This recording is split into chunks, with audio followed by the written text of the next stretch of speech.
আপনার বাসা যদি খিলক্ষেত এবং কাওলার দিকে হয়ে থাকে তাহলে আমি মাস্ট বি রিকমেন্ডেড করব মামার দোকানের ঝালমুড়িটা খেয়ে দেখার জন্য। উনি ঝালমুড়িতে বোম্বাই মরিচ ইউজ করে যেটা এখানে অনেকই দেখা যায় না। সো আমিও একবার ট্রাই করে দেখলাম যে বোম্বাই মরিচ দিয়ে আসলেই ঝালমুড়িটা কিরকম হয়।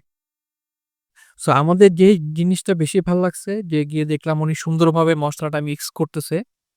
সরিষার তেল, পেঁয়াজের বেরেস্তা এবং আপনার বোম্বাই মরিচ এগুলো সুন্দরভাবে কেটে মিক্স করতেছিল।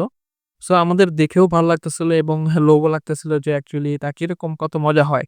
সো আমরাও ট্রাই করার জন্য একটা বললাম মামাকে একটা যাতে আমাদেরকে বানিয়ে দেয়। হ্যাঁ, মামার সাথে কথা বলে যেটা বুঝতে পারলাম উনি এখানে প্রায় ১৫ বছর ধরে এখানে উনার দোকানটা চালাচ্ছে। সো আশেপাশের মানুষ উনার দোকানের অনেক ভক্ত। রেগুলার খেতে আসে। সো আমরাও বললাম যে, "মামা তাহলে আমাদেরকে একটা বোম্বাই মরিচ দিয়ে আপনি ভালো করে বানায়া দেন।" সো উনি আ বড় একটা বোম্বাই মরিচ আমাদেরকে দিয়েছে। সো আশেপাশের লোকেরাও মোটামুটি ভিড় করে দেখলাম যে না আসলেই উনার দোকানে মোটামুটি ভালোই লোক হয়। সো অন্যান্য দোকানের তুলনায় উনার ঝালমুড়িটা ট্রাই করে দেখতেছি যে আসলেই উনার ঝালমুড়িটা কত্ত ভালো। সো উনি আমাদেরকে টোটাল জিনিসটাকে দেখাইলেন যে কি উনি ইউজ করে। সো আমরাও নিয়ে একবার টেস্ট করে দেখলাম যে না আসলেই এটা অনেক ভালো একটা ঝালমুড়ি।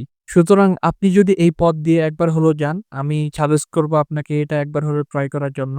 খুব ভালো লাগবে আশা করি।